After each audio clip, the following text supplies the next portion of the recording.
હું ધાર્મિક વ્યક્તિ આનંદિત હોય કે મજામાં હોય એને જ માનું છું. એનાથી વધુ ધાર્મિકતાનો મતલબ મારા માટે કોઈ નથી.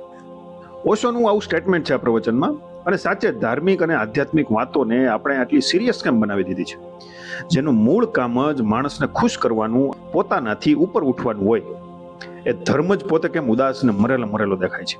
આ પ્રવચનમાં એક સવાલ છે, જીસસના ક્રોસથી એટમ બોમ્બ અને વિશ્વયુદ્ધ સુધી જે પરંપરા આવી, એવી જ રીતે કૃષ્ણની વાસળીથી મહાભારતના યુદ્ધ સુધી પણ એક પરંપરા આવી છે.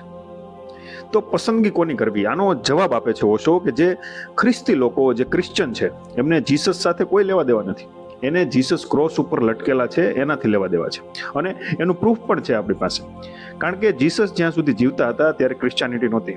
જ્યારથી એમને ક્રોસ ઉપર જડી દેવાયા ત્યારથી જન્મ થયો છે ક્રિશ્ચિયાનિટીનો. જીસસના જીવનમાં સાથે હતા ને એ લોકો કોઈ ક્રિશ્ચિયાનિટીની સ્થાપના નહોતી કરી, પણ જેમણે તેને સૂલી પર ચડાવ્યા તેમણે જ કરી હતી. અને જો જીસસ કદાચ સૂલી પર ચડ્યા ના હોત ને તો એની આટલી ખ્યાતિ કે ક્રિશ્ચિયાનિટીનો આટલો ફેલાવો પણ થયો ન હોત. તો શું કારણ છે આની પાછળ?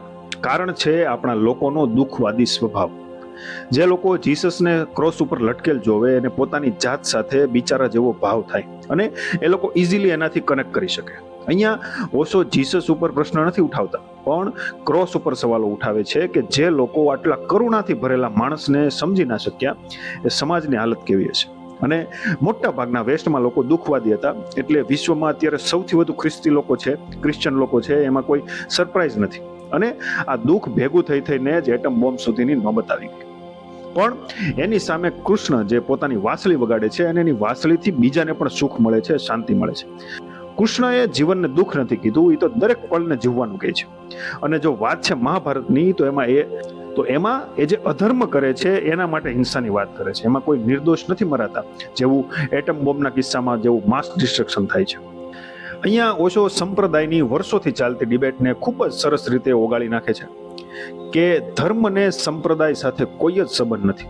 જો માણસ ખુશ નથી તો એ ધર્મ કોઈ કામનો નથી. That's it four today. જો તમારે આ ઓડિયો પ્રવચનની લિંક જોઈતી હોય તો કોમેન્ટમાં લખો લિંક, હું તમને લિંક મોકલીશ. અને જો આ વિડીયો સારો લાગ્યો હોય તો લાઈક કરો, શેર કરો, તમારા ગ્રુપમાં ફોલો કરો વાર્તાગ્રામ.